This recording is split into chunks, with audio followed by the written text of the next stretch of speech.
Support for the local government news roundup comes from Rath Engineering Development, smarter systems for local government, like Red GMS, helping councils manage gravel pits and projects, track quality, test results, blending options and haulage, and know the true cost per tonne from day one. Rath Engineering Development can give you a one-off report that uses your existing pit data to pinpoint the best gravel sources for your next resheeting program or disaster restoration works, saving your council time and money. For local government systems built from real on-the-ground experience, talk to the team at Rath Engineering Development. Head to rathed.com.au to find out more. Just ahead, Victoria's new local government bill criticised for failing to crack down on political donations. A call for an urgent review of Victoria's Domestic Animals Act. A rural mayor's damning assessment of the Murray Darling Basin Plan review process. A tribunal rules on misconduct by a Queensland mayor.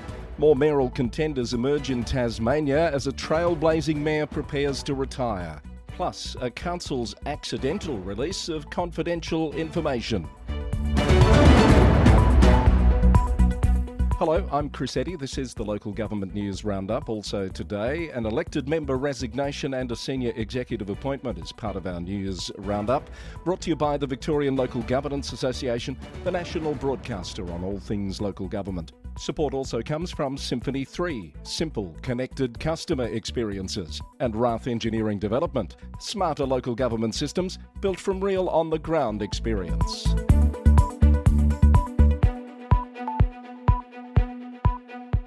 Welcome to our Monday 22nd of June update, wherever you're listening across Australia or around the world. The Victorian Government's new legislation aimed at strengthening council governance has drawn sharp criticism for failing to crack down on political donations.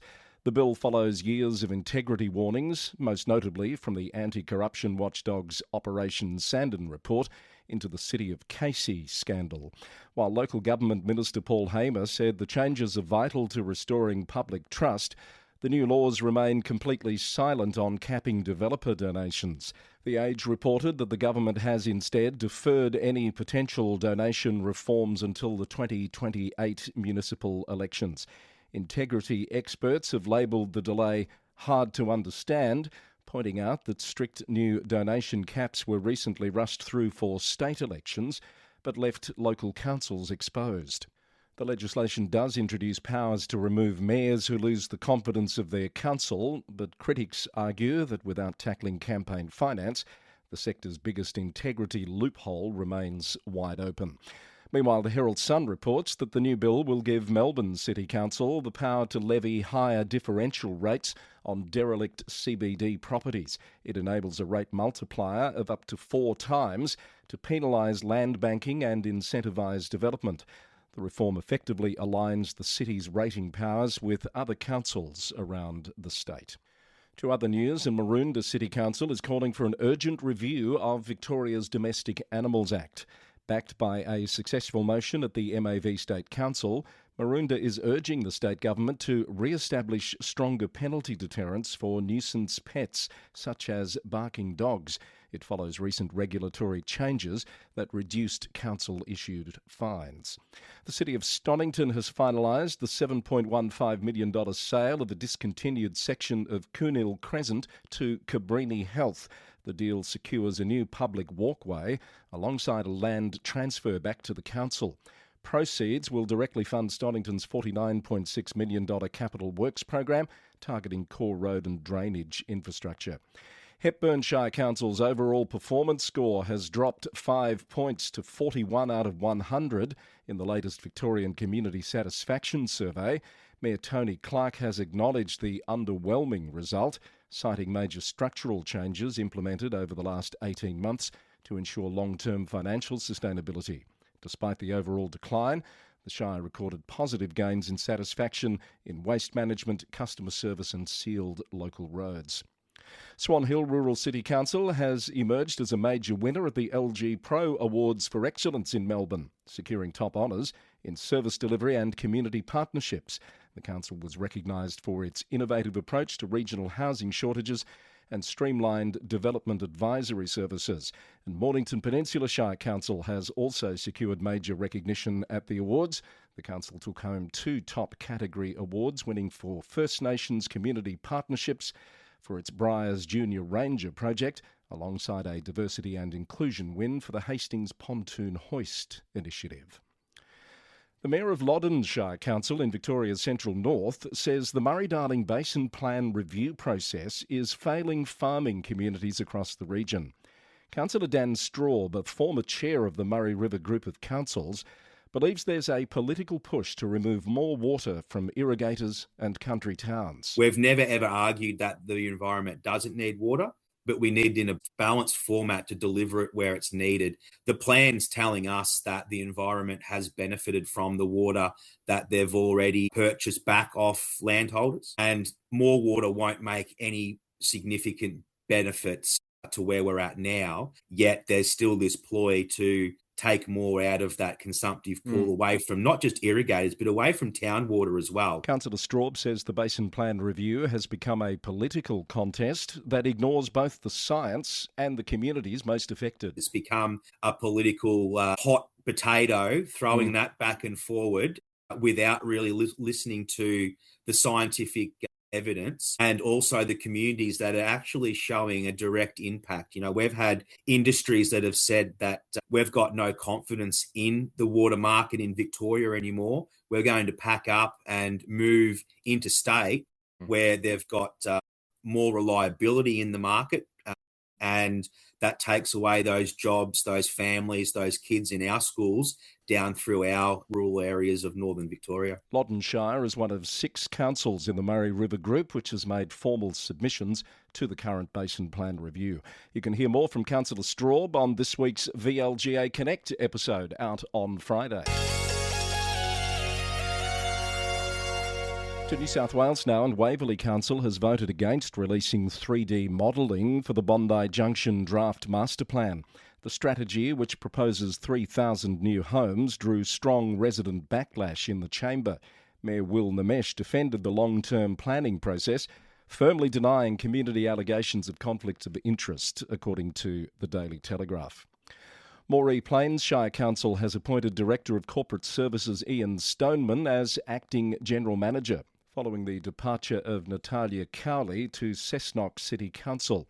Before finishing her 17-month tenure last week, Ms Cowley delivered a new financial sustainability policy to help the council manage rising business costs without resorting to special rate variations. Recruitment for her permanent replacement is underway. Planning approvals have been finalised for the Nowra Riverfront precinct, clearing the path for over 900 new homes. Shoalhaven City Council partnered with state agencies on the rezoning, which increases maximum building heights up to 12 stories and mandates dedicated social and affordable housing allocations. Mayor Patricia White welcomed the milestone, noting it will drive critical civic revitalisation and support population growth close to the city centre. Ku-ring-gai Council has voted to let the development application for the Marion Street Theatre lapse, effectively abandoning a long-delayed redevelopment project. The decision follows 13 years of closure and more than $1.7 million in public expenditure on planning and design, according to a report by Broadway World. Community advocates have sharply criticised the move, highlighting a stark contrast with the council's ongoing multi-million-dollar investments in local sporting infrastructure. Tweed Shire Council has adopted its new budget, keeping its annual rate increase below the rate of inflation. Council has voted to approve a 3.1% rise in general rates, bringing the average household bill up by roughly 3.6% once all service charges are factored in. Mayor Chris Cherry said the modest increase strikes a balance between community affordability and maintaining essential services. Camden Council has unveiled New South Wales' first publicly accessible wind phone along the Nepean River Trail. Inspired by a Japanese concept, the disconnected phone booth, titled Whispers in the Wind, serves as a contemplative public artwork designed to provide a quiet, natural space for community grief and reflection. Mayor Therese Fideli said the initiative highlights local government's role in creating inclusive public spaces that actively support community emotional well-being. And let's head off the coast to Norfolk Island Regional Council, which has welcomed a new Commonwealth Administrator in Fiona McCurgo, who commenced her term this month. The council has extended its thanks to the outgoing Administrator, George Plant, for his 3 years of service.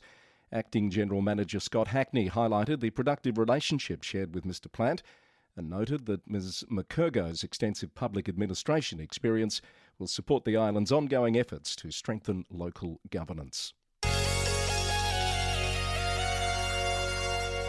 This is the Local Government News Roundup, bringing you up to date with happenings across the sector around Australia, thanks to the VLGA, with support from Symphony 3 and Rath Engineering Development. To Queensland now, and the Mayor of Cairns, Amy Eden, has been found to have committed misconduct on 2 occasions after a Councillor Conduct Tribunal ruled that she released confidential council information to a journalist in 2023 while serving as a councillor. The Cairns Post reported that the tribunal found Mayor Eden disclosed legal advice on a public art project and, separately, details of a confidential workshop discussion. Mayor Eden must make a public admission at this Wednesday's council meeting and complete confidentiality training. The tribunal declined to impose a fine. Redland City Mayor Jos Mitchell has extended her period of leave until early August. Deputy Mayor Julie Talty will continue as acting mayor to ensure organisational stability ahead of the council's crucial budget meeting on June 30. Construction has officially commenced on the world's first utility-scale quantum computer at Moreton Bay Central. The City of Moreton Bay has welcomed the milestone, noting the multi-billion-dollar project will significantly boost the regional economy and create approximately 400 ongoing, highly skilled operational roles. And Gympie Regional Council is expanding its recreational vehicle network to capture a growing share of regional tourism ahead of the 2032 Brisbane Games. At its latest ordinary meeting, the council endorsed plans for 3 new RV sites, and Mayor Glenn Hardwig says the infrastructure requires relatively small investment but promises significant economic returns for local businesses. In more news from around the nation, down in Tasmania, Hobart's longest-serving alderman, Marty Zucco, has announced that he will contest the Lord Mayoralty in the October elections. His platform features a push for Victorian-style council rate capping and new free parking initiatives to improve city accessibility. According to the Mercury, the veteran councillor has already formally urged the local government minister to introduce the rate cap model to limit future increases. Waratah Wynyard Mayor Mary Darling has announced she will retire from local government at the upcoming October elections. First elected in 2005, Councillor Darling became the municipality's first female mayor in 2022. Speaking to The Advocate, she urged voters to choose their representatives thoughtfully, highlighting that every council operates as a multi-million-dollar organisation. A mayoral contest is brewing, with councillors Dylan Roberts, Leanne Raw and Michael Johnston all confirming they'll stand for the top job. South Australia's Mitcham Council has inadvertently published confidential notes on its website detailing a $4.4 million property negotiation. As reported by The Advertiser, the leaked text outlines plans to sell the former Blackwood Library site to developer Build Tech for a 5-storey multi-use complex. Chief Executive Matt Pearce said the document was released due to an administrative error and has since been removed from public access. The City of South Perth councillor Hayley Prendeville has resigned, effective immediately.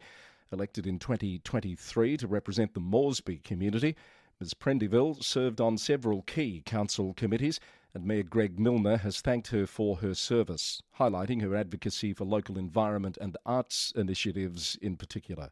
Details on a process to fill her place on the council are pending. The Shire of Broome is calling on the Western Australian Government for urgent policy reform regarding public housing rate exemptions. The council warns that shifting property management to community housing providers is expanding charitable use exemptions, putting local budgets under pressure. With public housing making up 16% of Broome's housing stock, the council warns that total exemptions could cost up to $2.8 million annually.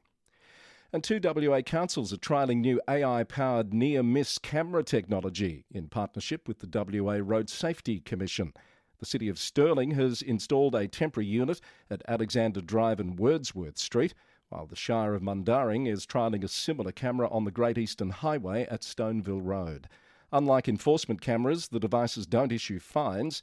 They collect de-identified data on speeds, traffic movements and close calls, giving planners evidence to guide future road safety upgrades.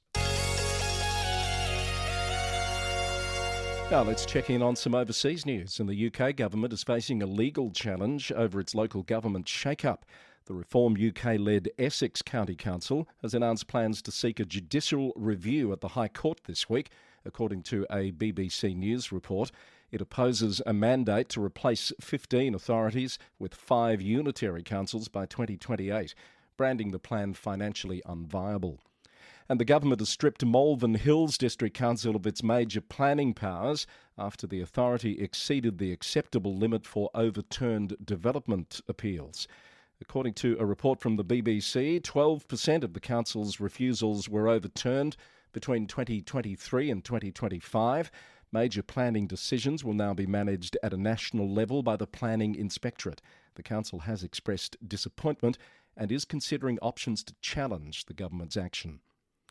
In the US, at the Washington, D.C. Democratic primary, Council member Janice Lewis-George has swept to victory, capturing more than 50% of first-choice votes. Her main rival, former Council member Kenyon McDuffie, has conceded. Lewis-George, a Democratic socialist, will now face the general election in November, though in a city that hasn't elected a Republican mayor since the 1970s, she's widely expected to succeed outgoing Mayor Muriel Bowser, who's stepping down after 3 terms. In New York City, the horse-drawn carriage industry is under renewed pressure after the death of an 18-year-old tourist, fatally injured when a carriage horse bolted in Central Park. The City Council Speaker and a council member say the council will hold a hearing in July on riders' law, a proposal to ban horse-drawn carriage rides in the park, while providing transition and job placement support for drivers. According to USA Today, the Transport Workers Union supports adding hitching posts in the park so horses can be tethered safely during stops. And the Central Park Conservancy says this is the kind of tragedy it has warned about and that now is the time for city leaders to act. And in Mexico, the municipal president of Tenancingo, Nancy Napoles, has been accused of staging her own kidnapping. According to a report from CBS News, prosecutors have alleged the incident was simulated to embezzle over $2 million in public funds, framing the money as a forced ransom payment. Napoles has maintained her innocence via social media, calling the allegations politicised. While arrest warrants have been issued for her husband and brother-in-law, prosecutors have requested Napoles present for formal testimony early next month. It's all happening in the world of local government, and you'll hear about it here on the Local Government News Roundup. Our regular updates are brought to you by the Victorian Local Governance Association, the national broadcaster on all things local government. And we receive support from Symphony 3, simple, connected customer experiences, and Rath Engineering Development, smarter local government systems built from real on-the-ground experience. You can get more information about the stories in today's episode by heading to lgnewsroundup.com. The Roundup is recorded in the city of Greater Geelong, Victoria, on the land of the Wadawurrung people of the Kulin Nation. Thanks so much for listening. Until next time, bye for now.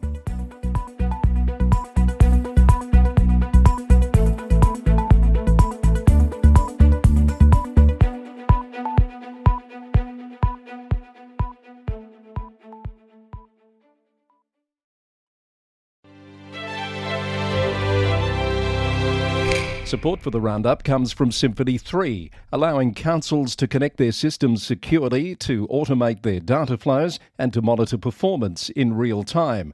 And right now, councils are lining up for their own emergency dashboard, like the one that Symphony 3 has created for the city of Greater Bendigo.